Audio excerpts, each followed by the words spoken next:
we talked about self-employment tax last Thursday. And how that breaks down. When you have scheduled, when you're an employee, you have wages, and you get a W-2, right? The employer takes out of your gross Medicare and Social Security, and then the employer matches it and sends it off to the government. And therefore, your Social Security and your Medicare tax are paid. You pay half, your employer pays half. If you're self-employed, that is, you're filing a Schedule C, you don't have an employer that's taking out the taxes. So you got to pay all. Employer share and employee share. And so you do that by filing a Schedule SE.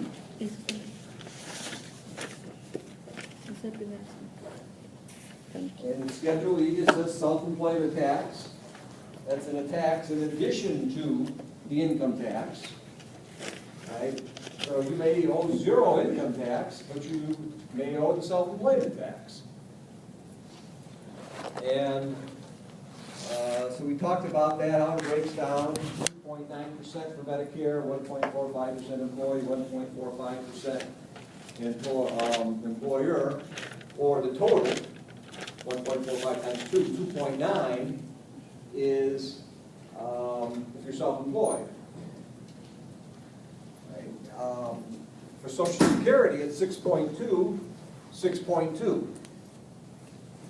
And employee pays 6.2, employer pays 6.2, 12.4 total. But if you're self-employed, you pay the full 12.4. Right? And then that's all calculated on your Schedule SE.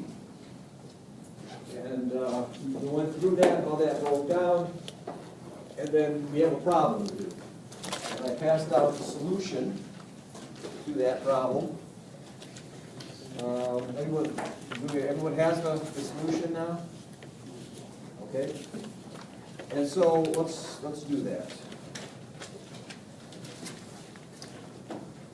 So we're on problem 53, on page 3-31.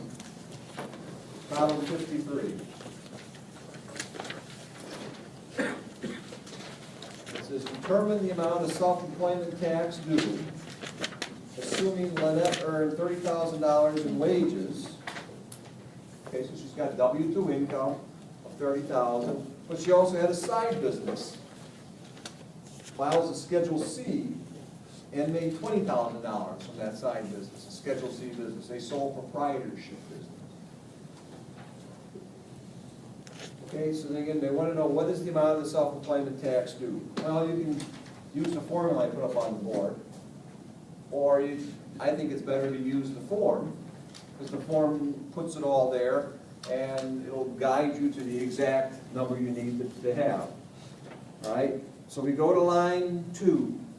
It says your net profit from Schedule C, $20,000, right? That's your Schedule C income, $20,000.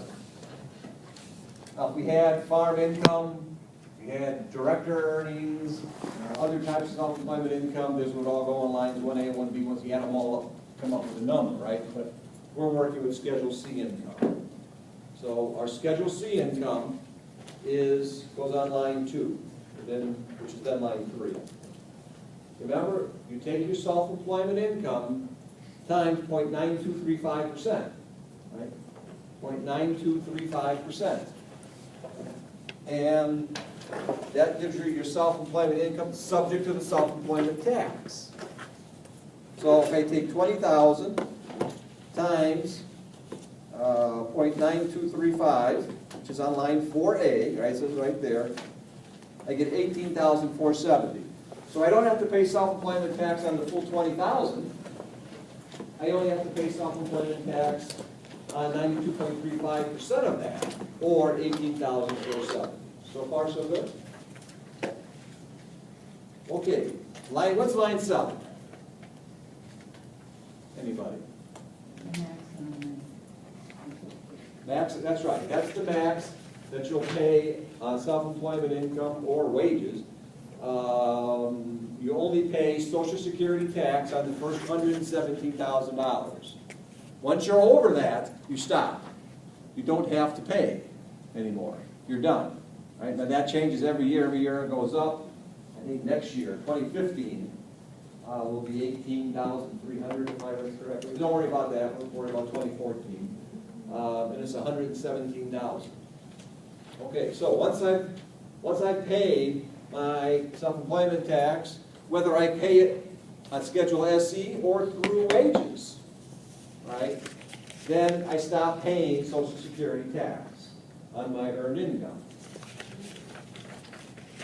So we go to line 8A. Well, that's the wages, right? It says she made W-2 wages of $30,000. So we take $117,000, that's the cap. Once I'm over that, I don't have to pay anymore. Minus 30 means my cap is now $87,000.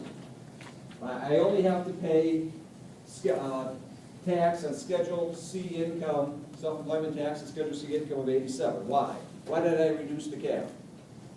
30,000. That's exactly right, right? When they got your check, they automatically took out Social Security from your check. You only got to pay half, but the employer made half, but still it counts as, I've already paid Social Security somewhere else, don't tax me again, right? And so if I had made $117,000 in wages, and I had made $117,000 from my business, right, they're not going to tax me twice, once on my wages and once on my Schedule C income. I'm going to say, well, wait a minute, the cap's 117, wages were 117, I paid it all. I don't owe any self-employment tax because I've already paid Social Security tax on the maximum amount. Okay, here it's only 30. So my cap gets reduced by 30 to 87. All right, we go to line 10, and it says, multiply the smaller of line 6, that's my self-employment, income subject to tax, or line 9, right, if my cap had gone below that, right, I take the lesser of those two. Because I don't want to duplicate paying Social Security tax. So here, 18,000 is less than 87, right? So I'm going to take 18,470 times 12.4%. Which is 2,290.28. We know, right, that 12.4%, that's, we went over that on Thursday, right? That's 6.2 employer, 6.2